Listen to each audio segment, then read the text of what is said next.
আসসালামু আলাইকুম রহমতুল্লাহ। আপনারা যারা এক্সেল শিট দিয়ে পার্সেন্টেজ বের করতে চান তাদের জন্য এই ভিডিওটি।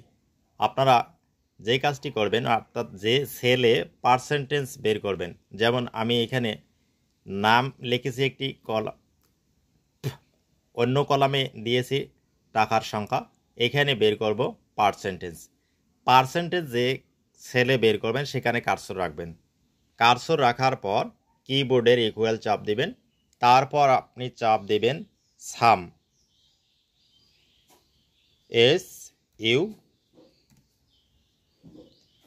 SUM। আপনি সাম চাপ দেওয়ার পর এখানে দেবেন ফার্স্ট ব্র্যাকেট। আপনি যে সেল এর পার্সেন্টেজ বের করবেন তা এখানে নির্দেশনা দিতে হবে। অর্থাৎ আপনি এখানে চাচ্ছেন ডি কলামের 2 নম্বর রোয়ের পার্সেন্টেজ বের করবেন। এই জন্য আপনাকে ডিরেকশন দিতে হবে যে আপনি কিবোর্ডের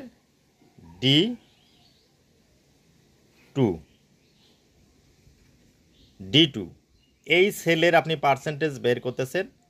তারপর দেবেন কিবোর্ডের স্টার চিহ্ন অর্থাৎ গুণ চিহ্ন। তারপর আপনি দেবেন কত পার্সেন্ট বের করতে চাচ্ছেন।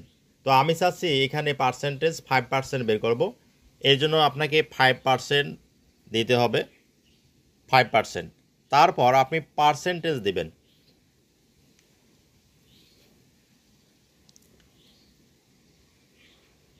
পার্সেন্টেজ দেওয়ার পর আপনি ফার্স্ট ব্র্যাকেট ক্লোজ করবেন, তারপর ইন্টারে চাপ দেবেন। এখন এই সেলে পার্সেন্টেজ বের হলো। এখন বাকি সেলগুলোতে আপনি কিভাবে পার্সেন্টেজ সূত্র ব্যবহার না করে অটোভাবে নিয়ে আসবেন। এই জন্য আপনি যে সেলে সূত্র ব্যবহার করে পার্সেন্টেজ বের করলেন সেই সেল এর ডানে নিচে, এই যে ডানে নিচে কার্সর রাখবেন। এই যে কার্সর নড়াচড়া করতেছে, এখানে নিয়ে আসবেন।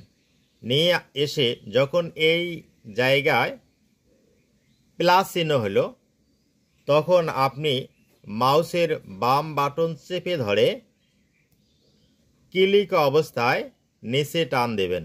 অর্থাৎ আপনার যত সেলের প্রয়োজন সব সেলে অটোভাবে পার্সেন্টেজ বের হয়ে যাবে। এইভাবে আপনি হাজার সংখ্যা হলেও যত সংখ্যায় হোক না কেন আপনি এক ক্লিকে পার্সেন্টেজ বের করতে পারবেন ইনশাআল্লাহ।